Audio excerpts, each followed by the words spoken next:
Vamos girar o assunto, dar uma guinada aqui no nosso tema, na nossa prosa.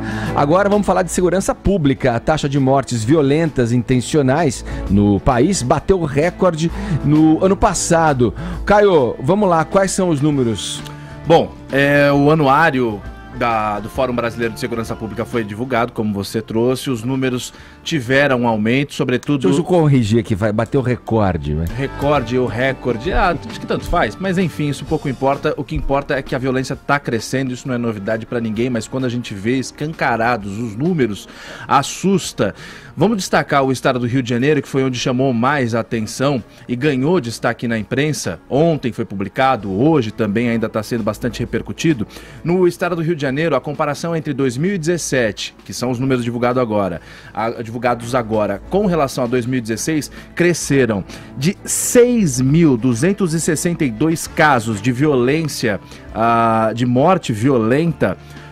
Em 2016, subiu para 2017 para 6.749, pegando proporcionalmente, numa porção de 100 mil habitantes, houve um aumento de mais de 7%, isso no estado do Rio de Janeiro. Se você dividir esses 6.749 casos no período de 365 dias, ou seja, de um ano, no estado do Rio de Janeiro, só por morte violenta, descontando trânsito, morte sem querer e tal, dá 18 pessoas e meia mortas por dia. É muita coisa no estado do Rio de Janeiro, que é bastante menor do que o estado de São Paulo. O que é uma morte violenta? Engloba casos de homicídio doloso, latrocínio, lesão corporal seguida de morte e mortes por intervenção policial. Bom, aumentou também mortes por intervenções policiais, mas também aumentou o número de policiais mortos em ação. Os números estão crescendo. Agora, uma especialista, uma socióloga do próprio Fórum Brasileiro de Segurança Pública, que foi o fórum que divulgou esses números, ela trata com bastante ressalva uma informação que ganhou algumas manchetes. A gente lendo, a gente já fala, ah lá, tá vendo? De que diminuiu no estado do Rio de Janeiro, apesar dos números de casos terem crescido, diminuiu o investimento em segurança pública, quase 10%. Menos 900 milhões de reais foram injetados nessa pasta em segurança pública no Rio, em comparação a 2016. Mas ela fala, gente, calma, porque em 2016 ainda estava sendo investido grana nas UPPs, e era muita grana, e era muito difícil que isso se perpetuasse, continuasse por muitos anos a fio. Por isso, naturalmente, decresceria esse número de dinheiro investido. E também tem, claro, a crise econômica. Você tinha carro de polícia sem gasolina, não tinha carro para a polícia ir para a rua e tal. Então, esses fatores também contribuíram para que os números aumentassem. Ô Joel, bom, esses são números que nos envergonham, né? Causa aquela sensação de constrangimento total e mostram que, além que o combate à violência é urgente, requer uma estratégia aí, e a constatação óbvia também de tudo que vem sendo feito aqui são movimentos pífios na direção de que a gente possa vislumbrar alguma resolução disso, alguma solução real para isso. Uma solução aí. Quem tiver essa resposta está muito bem posicionado, inclusive para vencer as eleições aqui, porque isso é uma demanda assim das mais importantes que a população tem hoje em dia.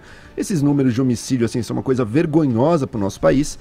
E tem algumas coisas claras que, olha, sinto muito, não funcionam, né? Dá mais arma para a população, todo mundo saindo armado por aí, infelizmente isso não resolve o problema. A gente está falando de gangues, de crime organizado, assim, de grupos, às vezes multinacionais, dedicados totalmente ao crime. E vivemos num momento também que os estados não têm muito mais dinheiro para ficar gastando, né? Então realmente a situação é complicada. Eu apostaria em inteligência e tecnologia. Eu acho que o estado de São Paulo tem alguns bons resultados a mostrar nesse sentido. O estado fez alguns investimentos importantes em presídios e inteligência e conseguiu reduzir seus números. Talvez haja lições aí que possam ser aprendidas. E volto a bater numa tecla polêmica, mas que, olha, grande parte do poder que o crime organizado tem hoje está ligada à nossa política fracassada de combate ao uso de drogas. Então, se a gente repensasse um pouco isso, também poderíamos caminhar numa direção melhor. Agora, posso te falar uma coisa bastante curiosa, Joel? As maiores facções que se tem conhecimento, o espaço na mídia, infelizmente, por motivos óbvios, que a gente tem conhecimento no Brasil, são o PCC e o Comando Vermelho. O Comando Vermelho no Rio, o PCC aqui em São Paulo, mas eles já dominaram outros estados e tal.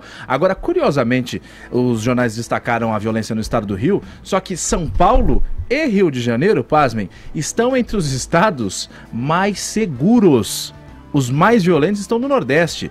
São Paulo e Rio de Janeiro estão entre os estados mais seguros ou menos violentos entre toda a federação. São Paulo é o mais seguro, São Paulo é o mais seguro. Isso. E o Rio melhorou os números, só que os números do Rio ainda são muito piores que os que a gente tem aqui em São Paulo.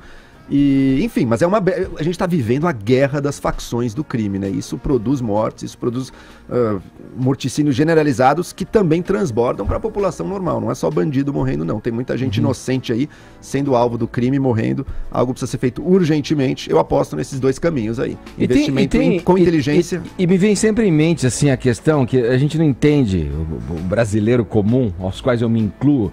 Como é que pode, de dentro de uma prisão, o sujeito comandar, o sujeito organizar, o sujeito fazer da cela um verdadeiro escritório? É maluco. Mandar e desmandar, manda matar, manda liberar. Manda cartinha. Faz juramento, visitas que levam... Arrecada dinheiro. Arrecada grana, vende produtos. Tudo. Não, e o Quer dizer, isso é ridículo, você pensar nisso.